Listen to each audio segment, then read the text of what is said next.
আসসালামু আলাইকুম। আলহামদুলিল্লাহ রব্বিল আলমিন। সমস্ত প্রশংসা আল্লাহ সুবহান তাআলার জন্য। শ্রদ্ধেয় ও স্নেহের ভাই সব ও মা বোনেরা,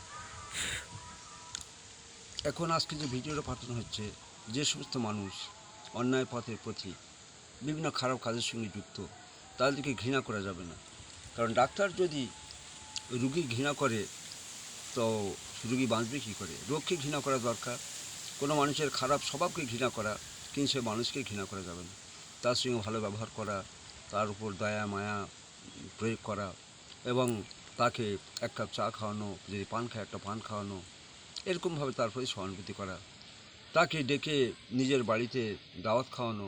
তারপর যদি সে খারাপ কাজ থেকে তার ফিরে আসার কথা বলা হয়, সে আস্তে আস্তে করে ফিরে আসবে ইনশাল্লাহ। এখন এই সম্পর্কের দৃষ্টান্ত আমাদের সামনে আছে। হযরত বেলাল হাবশী রাদিয়াল্লাহু তাআলা আনহু একটা মেয়ে ছেলের গোলাম ছিলেন। তাকে প্রচুর পরিশ্রম করানো হতো। আরবের সব মানুষ হেঁটে যেতে কেউ লক্ষ্য রাখতো না। আখির নবী মুহাম্মদ রাসূলুল্লাহ সাল্লাল্লাহু আলাইহি ওয়াসাল্লাম তিনি গিয়ে তার ঘাম মুছিয়ে দিতেন, তার কাজে সহযোগিতা করতেন। পরে বলল, আপনি কেন আমাকে এই করেন?